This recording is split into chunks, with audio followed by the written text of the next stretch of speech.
Assalamualaikum warahmatullahi wabarakatuh. Bismillahirrahmanirrahim. Nahmaduka ya ghafuru ya syakuru. Mashalli wa sallim barik ala sayyidina maulana Muhammadin wa ala alihi wa sahbihi asma'in nama ba'du. Ketika Fatihah itu sebegitu keramatnya, sebegitu topnya, itu setan rapat, singkat cerita itu yang tadi dipimpin oleh iblis yang sedang terkapar apa? Terus tadi obatnya enggak ada, cuma dia shock karena ada surat yang turun yang melafatkan itu pasti selamat dari apa? Neraka. Nah ini gimana saran Anda? Sarannya adalah bikin orang-orang itu lupa tidak baca Fatihah. Nah ini rapatnya iblis. Idzabu wajtahidu hatta tufilu qulubahum hatta la yaqulu hadhihi surah. Kala yuksiru qira'ataha wa la yakunu lahum ajrun wa thawabun bal yakunu lahum adzabun wa iqabun. Kemudian yang terakhir saya beri ijazah tentang Al-Fatihah ya, karena ini surat yang populer. Kalau saya ijazahi Quran 30 juz pasti sampean enggak hafal. Atau ijazah surat Baqarah. Kalau mau Baqarah mau. Ijazahi surat Baqarah mau 2 juz setengah. Mau Mas Asep? Ya Fatihah aja yang gampang ya. Nah, ya kulhu Fatihah ini paket ringan ini. Tapi pahalanya apa? Besar. Ini beda ya, artinya selama ini mungkin Anda baca tapi monoton ya. Tapi ini saya bacakan teks aslinya tentang istilahnya itu mazaya itu kelebihannya Fatihah. Saya baca Arabnya dulu, nanti ini terakhir ya, ijazah tadi kan saran-saran umum tentang sosial. Ya, pokoknya jadikan kebaikan itu punya nilai sosial yang baik lah. Jadi nanti orang yang nggak amanah nggak laku, ya calon bupati, gubernur, presiden yang nggak amanah juga nggak laku. Begitu juga kiai yang tidak amanah juga nggak laku, suami yang nggak amanah juga nggak laku, istri yang nggak amanah juga. Sehingga kebaikan ini jadi nilai sosial yang dalam tanda kutip sudah keniscayaan. Yang diinginkan Allah itu seperti itu, bukan kebaikan yang dipaksakan karena kekuatan negara. Maksudnya kalau bisa kebaikan itu tidak usah dipaksakan. Memang sudah satu kebutuhan. Kayak cerita-cerita di negara maju itu, bahkan apapun jatuh itu nggak ada yang ngambil apa itu. Makanya gambarannya Mekah Madinah kan gitu kan, barang jatuh nggak ada yang berani apa ngambil. Itu saking sudah jadi sistem. Sehingga banyak negara di Eropa itu yang sampai nggak punya tentara, nggak punya polisi karena kebaikan itu sudah. Nah kita kan masih capek, polisinya aja capek apalagi masyarakatnya, karena ya kebaikan itu belum jadi nilai bersama. Nah kita selain ditopang negara, ada polisi, ada tentara, itu kita usahakan kebaikan itu jadi nilai bersama. Tadi wa'tamiru bainakum bima'ruf. Dan kita punya reputasi yang bagus dalam bab ini. Saya masih ingat kecil saya itu yang jilbaban hanya keluarga kiai. Sekarang rata-rata masyarakat itu jilbaban. Dulu yang sekolah SMP, SMA itu jilbaban kadang dulu malah dilarang ya, harus sama seperti itu seragamnya. Sekarang sudah boleh. Dan nyaman. Lama-lama yang dapat simpatik ya yang pakai pakaian model tertutup seperti itu. Lama-lama gamane cara wong golek mantu ya golek yang seperti itu daripada yang blodor. Lama-lama jadi nilai bersama. Ya ingin saya seperti itulah. Di terminal juga sama. Orang mau makan cari warung yang kelihatan ada ayat kursinya, pakai jilbab, atau paling enggak dia enggak mungkin lah nyuguhkan yang tiren atau yang haram. Akan ada garansi sosial, ada apa? Ada garansi apa? Sosial dengan penampilan yang soleh itu kan, masa iya nyuguhkan oplosan babi gitu misalnya itu.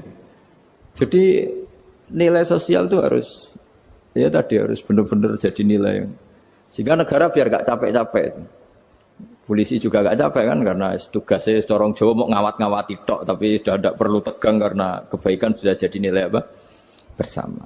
Ya, ingat-ingat ya ayatnya tadi, wa'tamiru bainakum bima'ruf. Jadi kebaikan itu harus jadi nilai bersama. Iktimar itu menjadi urusan bersama. Makanya kalau kita rapat besar disebut apa? Muktamar. Muktamar itu urusan bersama.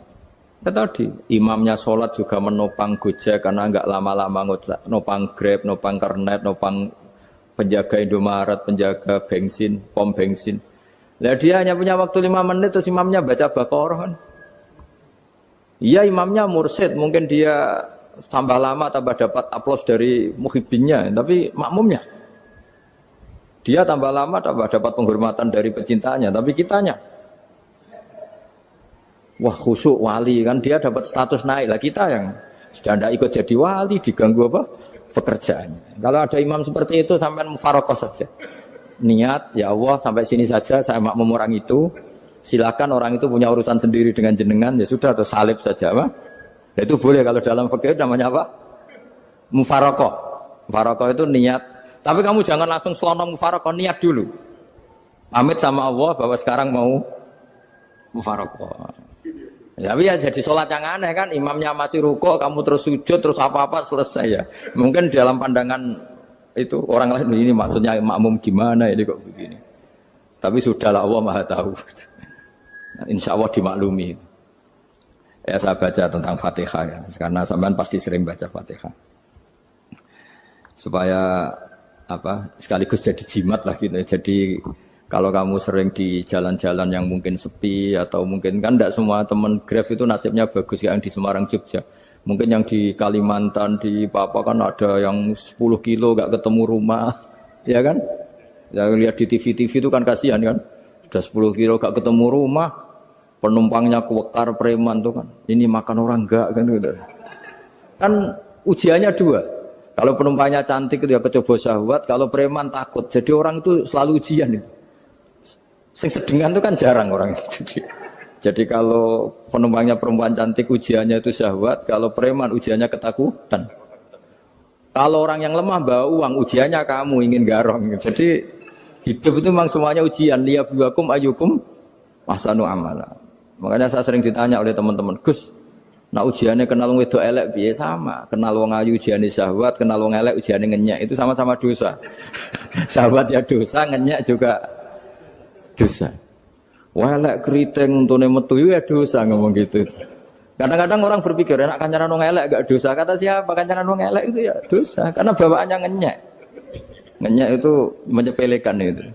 Makanya saya itu ya nggak mau berteman sampean. Nanti kan bawaannya ngenyek atau seneng ya tidak tahu saya.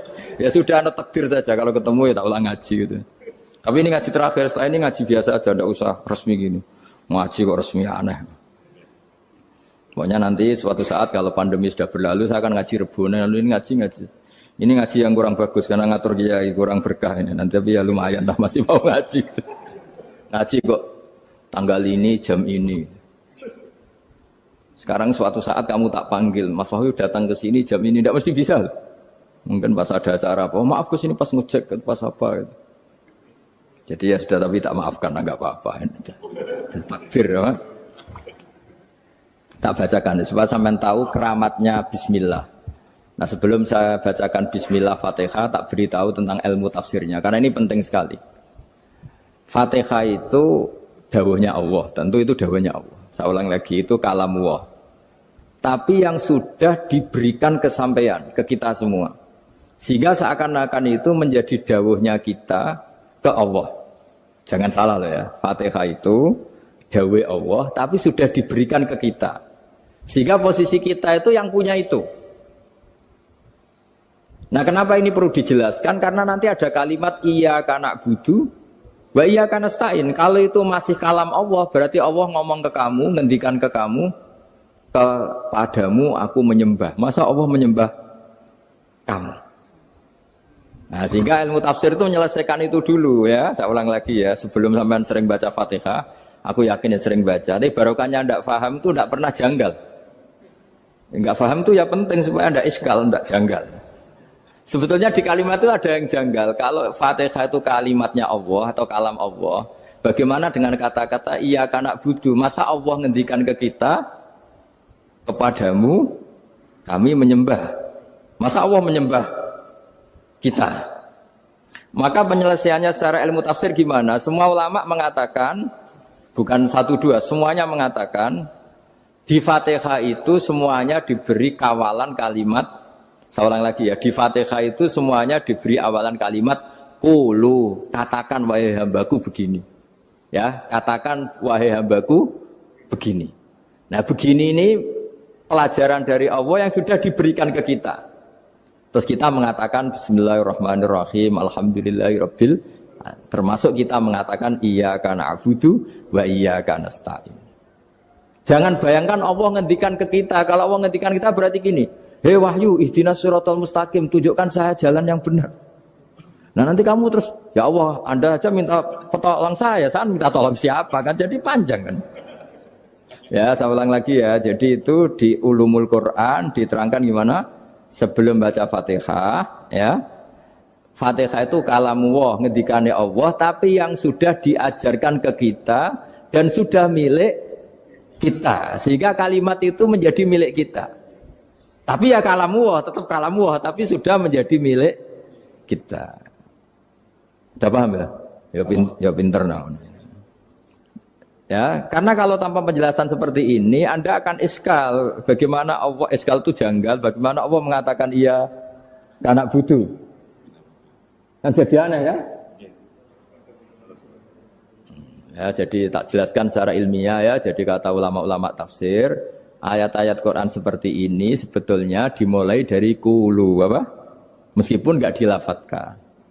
Itu kan sama dengan qul huwallahu ahad Muhammad. Katakan kalau Tuhan itu satu. Ya namanya Quran itu kan kalam Allah, membina nabinya, membina umatnya. Makanya dikatakan atau enggak, di sini tersembunyi kata qulu, katakan.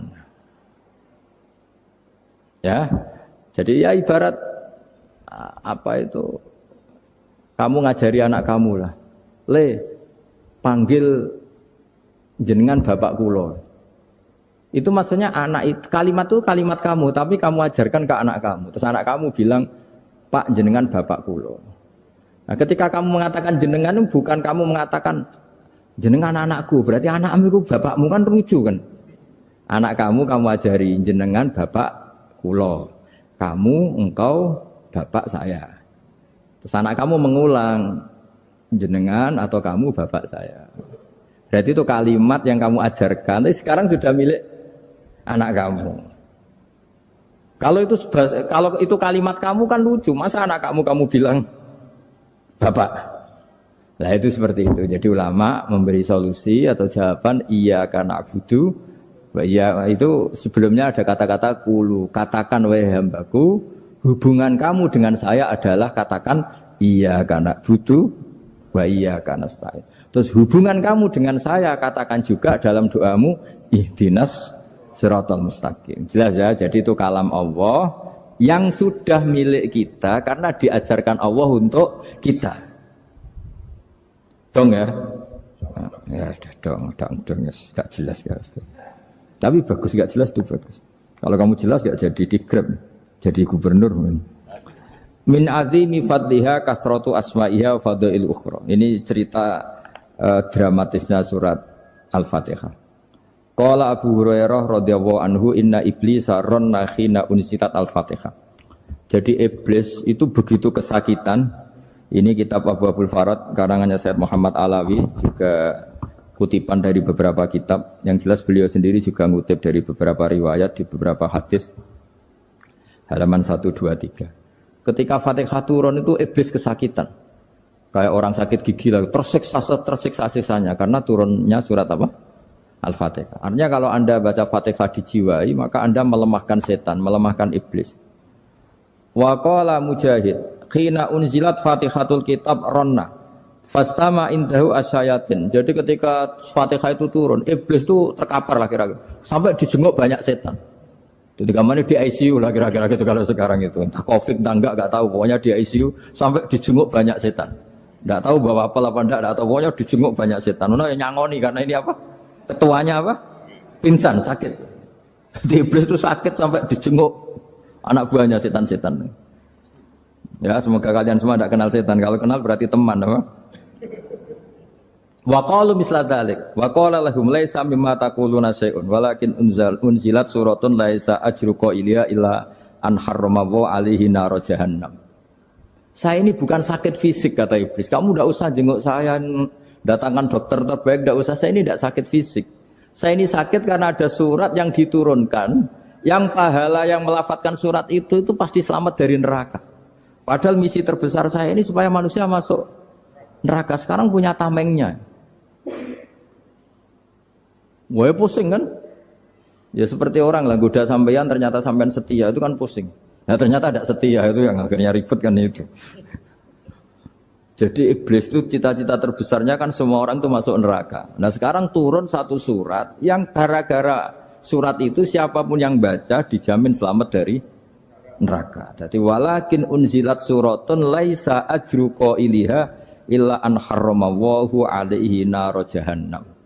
Karena jadi dia shock lah itu kalau orang di Jawa itu bilang shock.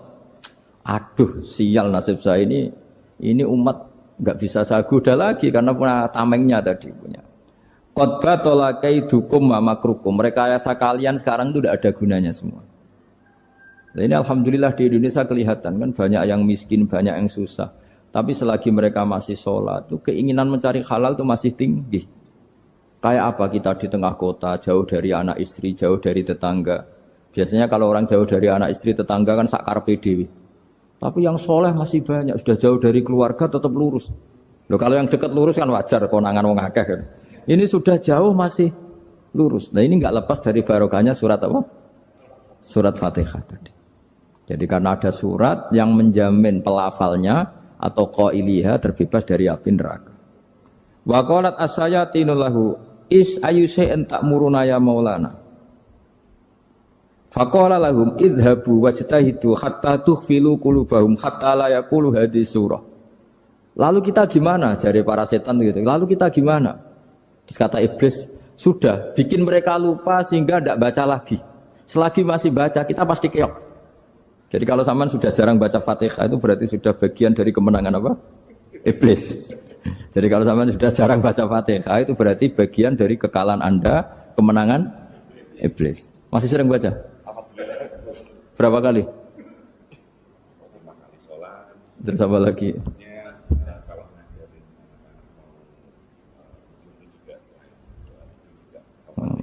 Kok 5 kali tok itu? Berarti pas salat fardu tok itu. Enggak 5 kali itu mendingan itu 17. Kamu itu ngitungnya jangan 5 ini. 5 waktu itu berarti lumayan kan? Berapa? 17 ya? Ya. 17 ya? Ya. 17. Tapi kalau makmum tuh sering separuh kan? Apalagi makmum tarawih. Ya kan? Makmum tarawih itu bacanya Fatihah ada yang sempurna enggak ya? Ya enggak lah. Baru alhamdulillah rabbil alamin ruko ikut ruko ini gitu. Makmum kan yang tarawih teman. Kalau tarawih jarang sempurna ya. Fatihahnya itu.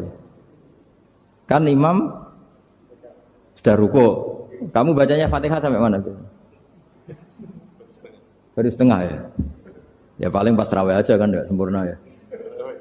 Apalagi kalau imamnya sing kilat tuh waduh malah. Nah ketika Fatihah itu sebegitu keramatnya, sebegitu topnya, itu setan rapat, singkat cerita itu yang tadi dipimpin oleh iblis yang sedang terkapar apa? Terus tali obatnya enggak ada, cuma dia shock karena ada surat yang turun yang melafatkan itu pasti selamat dari apa? Neraka. Nah ini gimana saran Anda? Terus sarannya adalah bikin orang-orang itu lupa, tidak baca Fatihah. Nah ini rapatnya iblis. Idhabu wajtahidu hatta tufilu qulubahum hatta la yaqulu hadhihi surah. Kala yuksiru qira'ataha wa la yakunu lahum ajrun wa thawabun bal yakunu lahum adzabun wa iqabun.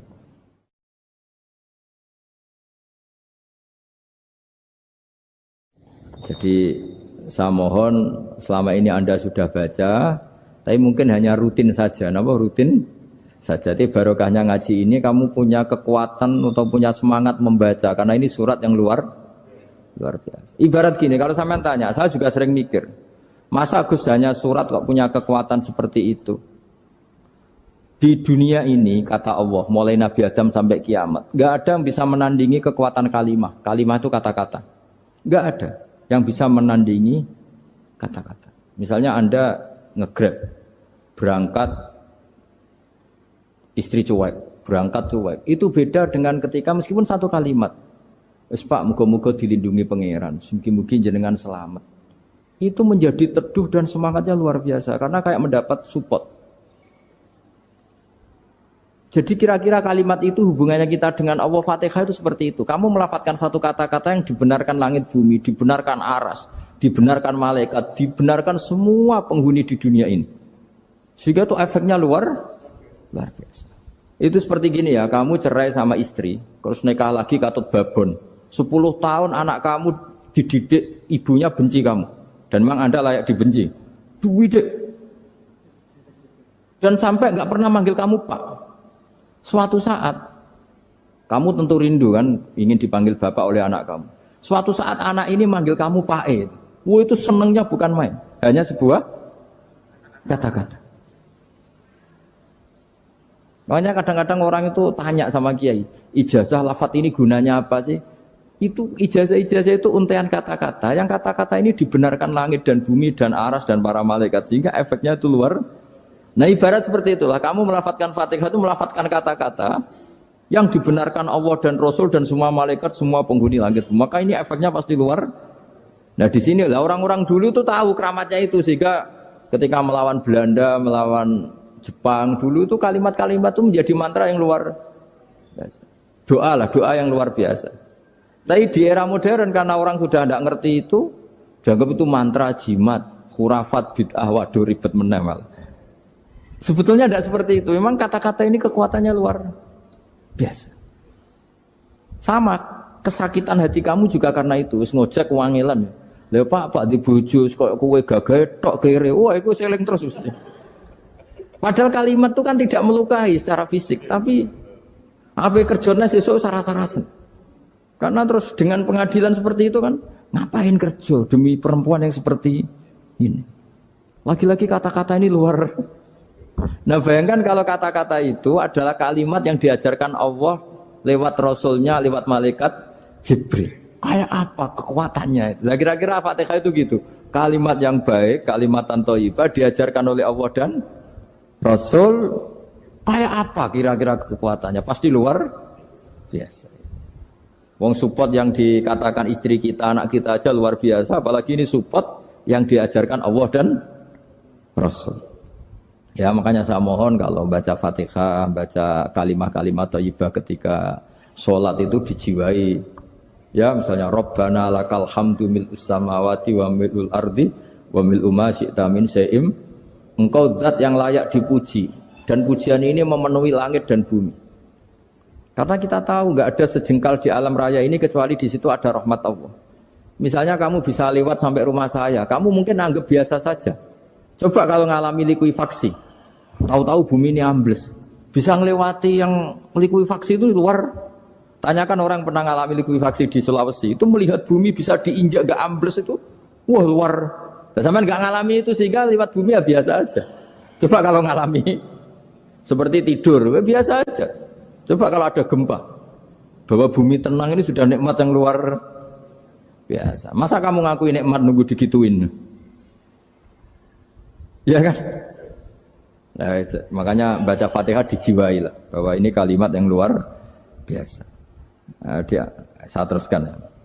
Warwa Muslimun fi sahihihi an Ibnu Abbas radhiyallahu anhuma annahu qala bainama Jibril alaihi salam qaidun dan Nabi sami anaqidan min fawqih farafa'a ra'sahu faqala hadza babun minas sama futihal yawma lam yuftah qaddu ilal yaum fanazala minhu malakun faqala hadza malakun nazala ilal ardi walam yanzil qattu illal yauma fasallim waqal absyir binuraini qad uti tahuma lam yu'tahuma nabiyyun qablak Fatihatul kitab wa khawatimu suratil baqarah.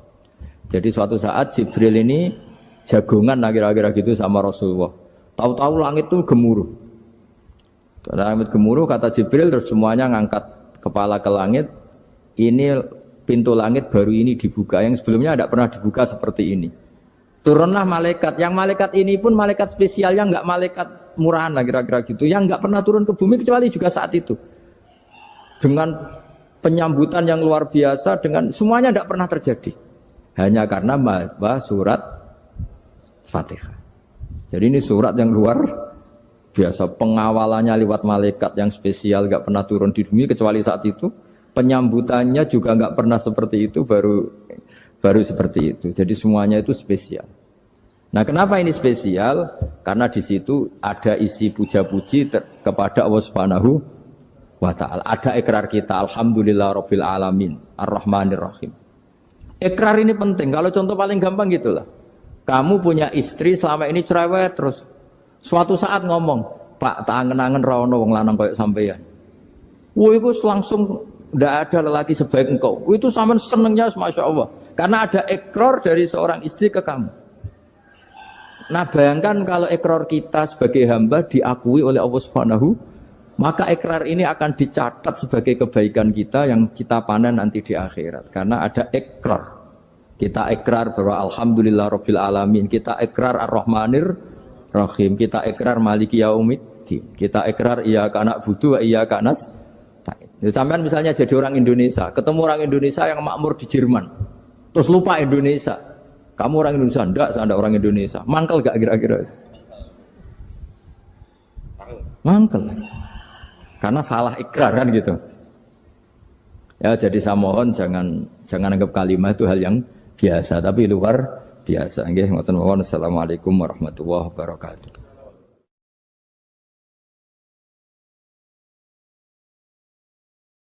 Saya berkali-kali kampanye di mana-mana lah, kampanye dan menganjurkan. Di antara catatan dalam Suhufi Ibrahim wa Musa kan ada kan di Quran itu yang dinamakan lampiran-lampiran wasiatnya Nabi Ibrahim dan Nabi apa? Musa. Itu di antara catatannya begini. Orang yang punya akal itu adalah orang yang bisa menikmati sesuatu yang baik. Misalnya gini, contoh gampang gini. Kamu punya anak pertama atau punya anak yang masih kecil, itu gendong tuh senangnya bukan main. Melihat anak sehat tuh senangnya bukan main. Mungkin saat itu banyak orang yang sedang maksiat dengan perempuan nakal atau dengan teman-teman nakalnya, yang nganggap seperti itu tidak nikmat. Tapi andaikan ini ditimbang ya ditimbang. Yang maksiat tulan, misalnya paling ukuran bahagianya itu 70%. Tapi yang ini, yang nimang anak baru lahir atau masih kecil, corong Jawa ngeloni anak, bisa saja bahagianya itu sampai 100%. Artinya selama ini kesalahan kita adalah nganggap maksiat itu pasti menyenangkan dan taat itu tidak menyenangkan. Makanya saya berkali-kali fatwa, untuk melawan kenikmatan maksiat, orang harus terbiasa menikmati taat, menikmati kebaikan. Jangan kira kita nimang istri nikmat, nimang anak nikmat, ketemu teman yang lama tidak ketemu juga nikmat. Artinya kita akan melewati berjam-jam untuk jagungan sama teman, sama anak, sama istri. Dan itu harus kamu nikmati. Supaya mengganti tidak berkebutuhan nikmat yang lewat jalur maksiat. Jadi saya mohon sarana-sarana yang menyenangkan itu, yang taat itu kita maksimalkan. Makanya bapak saya itu sering pesen, kowe nak ngaji sing guyon, sing seneng. Nganti wong maksiat itu karena cari kesenangan. Coba kalau kesenangan itu sudah didapatkan saat taat, maka tidak butuh lagi kesenangan yang berbentuk maksiat. Makanya orang-orang wali dulu kalau sudah sholat itu gak bisa berhenti karena merasa nikmat. Makanya Nabi pernah ngendikan wa qurratu aini fi sholat, nyaman saya itu kalau sedang jono aku ahli makhras. Akhirnya Quran wong rono umur dukun. Kepengen jabat, Kang gawe khataman 1000 Kang aku ben dadi pejabat. Nah, Quran akhirnya difungsikno kaya tabib. Sing jelas ahli Quran spesialis makhraj. Terus dalam kurung ikhlas sekali. Sing ngaji seneng, wis entuk ilmu gak kepikiran salam tempel. Barang ikhlas jebule bojone do minggat mergo ora entuk apa-apa. Wis disebut wal mukhlisun ala khotorin azim. Wong ikhlas itu dalam bahaya besar. Karena ya rawan takobal wa minna minkum takobal ya karim. Tapi apapun itu barokah ngaku-ngaku asal ora krana khadzun nafsi, ora krana nafsu. Mulane ketika ekonomi era Aziz Bisra tokoh Mesir, iku gonjang-ganjing. Nabi Yusuf menghentikan ij'alni ala khazainil ard. Ya sudah menteri pertahanan pangan saya. Inni hafizun alim. Karena saya menguasai ilmu itu dan saya terpercaya. Semua nabi memaklumkan diri inni lakum nasikhun amin. Ora oleh nabi ditakoki napa jenengan saged mimpin kula? Nggih insyaallah saged. Pangestune mawon ra oleh kudu inni lakum nasihun amin. Kudu jelas. Malah sebagian nabi sanggrono wong salah paham yo. Aku wis ngomong alam akul lakum inni a'lam minallah malah ta'lam. Urusan pangeran nak roh aku timbang kowe. Bang ini urusan sarah muslim roh aku timbang kowe. Kowe roh judule tok aku wis ora sak isine. Malah ana sing ora regane piro. Terus takok ben ditakok bibet ben dianggap alim. Lah iku sing kebohongan publik. Ora alim kitabe dua kok bibet, terus tamune tidak mlaku-mlaku. Sawangane kitab kabeh tau diwaca. Ya akeh kiai ngoten niku ya akeh. Ya saya penampilannya. Jadi semua orang baik iku kon maklumatno kebaikannya, tapi aja krana nuruti napa hawa. Ana kabeh kitab iku yo ngelem kitabe. Zakaria Al-Ansari angger ngarang muni wa takbiri bidzalik aula min takbiril asli. Karanganku luwih apik timbang kitab asline. Padahal kitab asline karangan Imam Nawawi. Yes, tapi biasa wae karena beliau enggak niat sombong ya memang seperti itu. Ya disebut babu dzikri rajul manaqiba nafsi. Babu dzikri rajul manaqiba nafsi. Bab seseorang itu boleh menyebut kelebihannya asal kanggo orang banyak, asal maslahat, ora nuruti napa nafsu. Muji uang, muji jabatan, muji perempuan. Malam cawe dok wayu di duit wake seneng para presiden, para menteri seneng tuh Alpat seneng kan seneng muji dunya. Kowe iku lho tak kemak sering muji dunya, mbok mobil, mbok duit, mbok babon pokoke muji dunya. Nah, ternyata ke pas salat khusyuk, alhamdulillah rabbil alamin. Apa jawab? Waras kowe jong sing mbok puji aku. Ya, angel temen nerangno kowe. Ya, kowe kan biasa muji mobil mewah atau babon ayu atau pangkat. Lah selama ini kan gak waras misalnya. Wah, bareng pas sholat ya muni alhamdulillah rabbil alamin. Jadi jawabnya waras kowe, Cuk.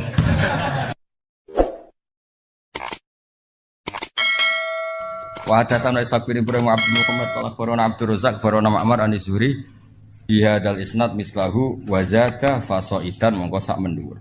Wa hadatsana Ishaq bin Ibrahim akhbarana Sufyan bin Anan. Nah niki sangu nggih pasanan nggih. Sabalen niki sangu nggih napa? Pasanan kersane sampean nak maca Fatihah dijiwai. Dijiwai anut panduane Rasulullah sallallahu alaihi wasallam. Man disapane wong salat sapa man salatan kelan salat. Lam yakra kang ora maca sapa man fiha ing dalam salat bi umil Quran. Faya mongko te salatu khidaun minangka salat sing cacat, sing nipu salasan kelan kaping 3 ghairu tamamin kelan tanpa sempurna. Faqila li Abi Hurairah innama nakunu waro al imam. Nah, dados niki tak baleni malih. Kalau sudah di level sahabat, apalagi tabiin, dawe Nabi itu ya dianalisis. Karena Nabi itu ada hal-hal sing beliau itu marah. Sahabat yo ora ro alasane marah, tapi kadang yo ngerti. Tak akeh contoh ya ben kowe ngerti nek aku sinau tenanan. Kula nganti tuwa iki jek sinau. Ora koyo kowe wis ra pinter ra sinau. Didol agama wah repot.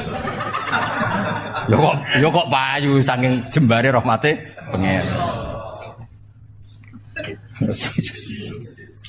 Dungo ra mandi lho, gayane ku yo mandi. Mbok koyo rodok nangis apa yo larang regane akhire wong ketoke dijiwahi yo. Nabi itu pernah sholat, ini nyata ya, Nabi pernah sholat. Kemudian di belakangnya itu baca Quran, makmum di belakangnya. Nabi itu duka, mali unazaul Quran. Aku kok mbok saingi ketika maca Quran. Kemudian ini melahirkan satu tafsir, kalau sholat jahriyah karena imam baca banter, maka makmumnya itu tidak boleh baca sama sekali. Alasannya apa? Khitabu lil mustami' al istima' dunal qiraah. Stabalene khitabu lil mustami' adalah al istima' dunal qiraah, yaitu Allah bikin aturan wa idza quri'al qur'anu fastami'u la, sehingga ketika imam baca dan kamu dengar khitab al mutawajjah ilaika adalah istima', bukannya ini imam. Nah makanya ketika ada sahabat yang cerita, pokoknya nak sholat kudu maca Quran, maca Fatihah, pokoknya nak sholat kudu maca Fatihah. Abu Hurairah yo dibantah ketika ge aturan itu dibantah. Innama nakun waro al imam. Lho jenengan sepundi kok ngengken kula maca Fatihah, wong kula nu di belakang imam. Maksudnya harusnya saya itu hanya kena khitab mendengar, tidak perlu membaca. Ya tak baleni nek. Potongane kok ngowah-ngowah. Maksudnya wis ta engko iki nek kowe do di pondok mbok ulangno terus kok wong pinter wis ta barokah ngaji kene kok terangno kok ben gayane kok wong apa? Pinter. Wes tak ikhlasno wis mbok aku kowe ora usah muni dawuh Gus Bak pepek dhewe pokoke. Pokoke seakan-akan kowe pinter, mandiri, laduni lah pokoke. Wes kena kiai ikhlas iku penak wis ngadeg dhewe pepek dhewe nak mugo pidato sangu pepekan iku. Lumayan mau timbang mau sing ngaji ning menara malah untuk jatah bareng mesti. Saya ulang lagi ya. Era tabi'in wis ana sing bantah. Abu Hurairah ngongkon wong, kamu kalau sholat harus baca Fatihah, dibantah. Loh saya ini di belakang imam. Di belakang imam misanut imam wae, apalagi imamnya baca jelas. Kalau baca jelas kitab kita ini mustame, istima, bukan membaca. Makanya ini bantah faqila li Abi Hurairah. Innama nakun warul faqila li Abi Hurairah itu Abu Hurairah diusuli, Abu Hurairah sing ngendikan diusuli. Loh innama nakun warul imam kita ini kan di belakang imam. Faqala iqra biha fi nafsik. Nak ke belakang imam ya tetep maca tapi aja banter-banter mari saingan tapi aja terus ra maca. Cara wong Jawa bereng ngene. Kowe ya maca tapi lon tapi aja terus ra maca. Oh, tapi intinya Abu Hurairah ya dibantah ngono. Lah nek kena dadi kiai dibantah tenang Abu Hurairah sesuatu dibantah ketemu kiai kok mesti. Soale kowe milih si paslon apa? Kula niki niku ya wis karep-karepmu ngono bareng donya ribet to. Fa ini sami itu Rasulullah sallallahu alaihi wasallam yaqul qala Allah taala niki sing kula nyangoni jenengan Ramadan iki jiwai tenan. Qala dawuh sapa Allah taala qasamtu bagi ingsun as-sholata ing salat baini wa baina abdi. Baini antarané ingsun wa baina abdi antarané kawula ingsun niseni kelan rong bagian. Wali abdi lan iku tetep keduwe manfaat maksudnya. Manfaat ketika kawula ingsun malti apa wae saala kang njaluk sapa abdi. Fa idza qala al-abdu alhamdulillah rabbil alamin. Qala Allah taala hamidani abdi. Ya misalnya kowe maca iki rungokno tenan ya. Selama ini mungkin Anda kan muji uang, muji jabatan, muji perempuan. Malam cawe wedok wayu, di dhuwit wae seneng para presiden, para menteri seneng, tumak alpat seneng kan seneng muji donya. Kowe iku lho tekemak sering muji donya, mbok mobil, mbok dhuwit, mbok babon pokoke muji donya. Nah, ternyata ke pas salat khusyuk, alhamdulillah rabbil alamin. Apa jawab? Waras kowe, Jong, sing mbok puji aku. Ya, angel temen nerangno kowe. Ya, kowe kan biasa muji mobil mewah atau babon ayu atau pangkat. Lah selama ini kan gak waras misalnya. Wah, bareng pas salat ya muni alhamdulillah rabbil alamin. Jadi jawabnya waras kowe, Jong. Dong kowe. Lah engko nak salat Ramadan dijiwai alhamdulillah rabbil alamin. Terus Allah ngendikan waras kowe, Jong. Lha iki gak guyon tenan iki lho. Lah ya sensitif iki. Ya dadi fa idza qala al-abdu alhamdulillah rabbil Allah jawab ngene ya. Hamidani abdi. Dengaran Jong muji aku. Biasanya kok muji duwe, muji babon. Dengaran Jong. Ya nak cara aku semane terjemahane bebas yo waras wis. Waras apik-apik waras. Ya dan engko nak pas Ramadan ya maca Al-Fatihah ya alhamdulillah rabbil alamin. Dijiwai. Karena itu satu-satunya status Anda diwaraskan oleh Allah. Dong ya. Lho kan kowe misalnya muji misalnya sing biasa rokok bab, kowe enak rokok bolotan wae. Sing biasa ngopi, kowe enak kopi iki. Jare pangeran, ya Allah, kawulaku. Aman muji makhluk wae ngono. Momen entuk sumbangan, bansos muji bansos, apa dipuji? Gak tau muji pangeran. Lho pas salat jebule muni alhamdulillah rabbil alamin. Waras to, waras. Bareng kok bar salat ku maneh lho kok kumat. Ya kok salat nek ya waras meneh berarti. Tapi antarane salat kan 5 jam luwih, warase sediluk berarti. Subuh ku jam 5. Terus salat neh setengah 1. Pirang jam? Warase sediluk ya? Ora warase. Tutup jam. Apik tenan hadis iki. Dadi kowe aja sekedar muni alhamdulillah dijiwai. Status Anda diapresiasi Allah adalah ketika muni alhamdulillah.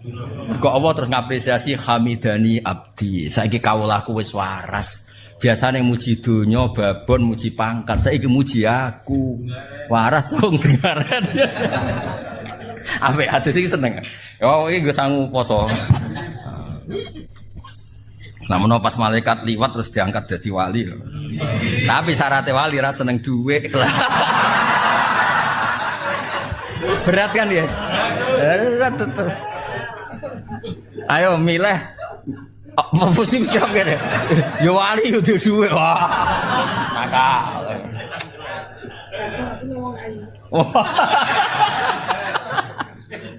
Sing bojone wong.